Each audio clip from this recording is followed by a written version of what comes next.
Welcome back and good morning, Central Oregon. Pam McConnell joins me this morning. She is the Client Care Coordinator at Visiting Angels, and we're talking this morning about not only the warning signs for Alzheimer's, but caring for someone who cares for someone with Alzheimer's, supporting those folks. Good morning. Good morning. So what is Visiting Angels? We're an in-home care agency. We offer services that support people to age at home or people with disabilities.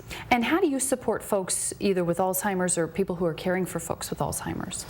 We have caregivers that come into the home. We offer respite care for the primary caregiver if that's what people are doing, allowing them to get out, have some time for themselves, have a break. Right. And then we can also do direct care for the person with the disease.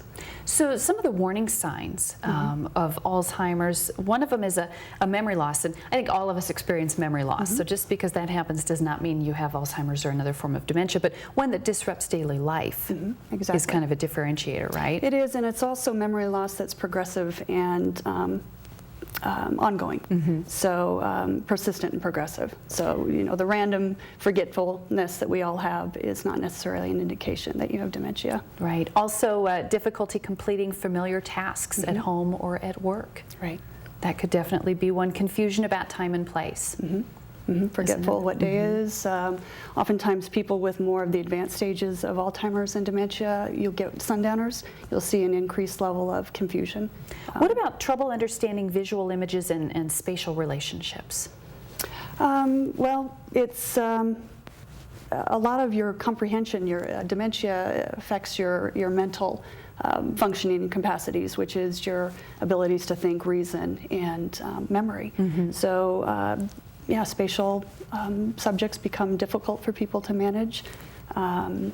You get easily confused.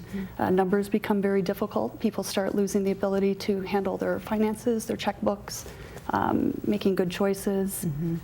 Start to see that. Also misplacing things, but then also losing the ability to retrace your steps, because we all misplace things. Right, and that happens. Unfortunately, you have people that then start to wander, or they go out for a walk, they get lost, they don't remember where they live, can't find their way home. There are so many of these folks who are cared for by a family member. Oftentimes, though, the family member is not trained in how to care for these folks. They're just doing it because, you know, they love them. Really, these people need to educate themselves about the disease, don't they? Absolutely. Yes, knowledge is power. The more you understand how the illness progresses, the better that you can respond to the individual as their symptoms increase. And you can avoid escalation of moods and anger outbursts, which is typical with the illness.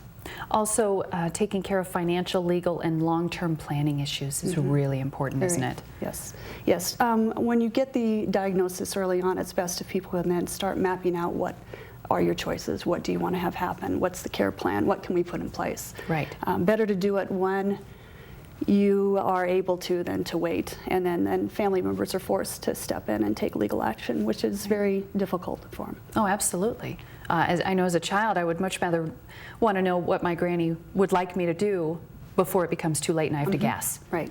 Because that's stressful for the children as well. Also, employing cognitive stimulation. What do you mean by that?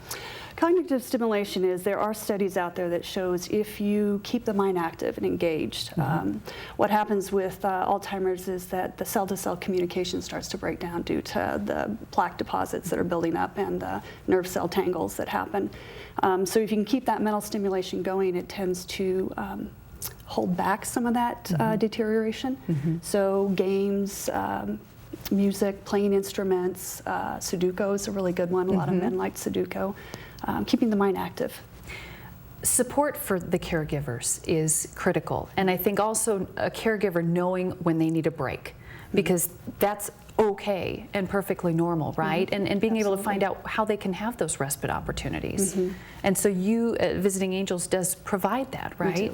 We do. We have a minimum of 2 hours, and we go all the way up to 24 hours, 7 days a week. So and there are other agencies, our support groups out there also that I highly recommend. That there is an Alzheimer's support group in Bend and in Redmond that meets every month. Getting time for the individual that's caring for someone with Alzheimer's is huge. You have to take care of yourself, or it's difficult to take care of somebody else. Right, because these family caregivers are employed basically 24/7. Exactly. In caring for these folks. So alz.org is where you can find more information with the Alzheimer's Association.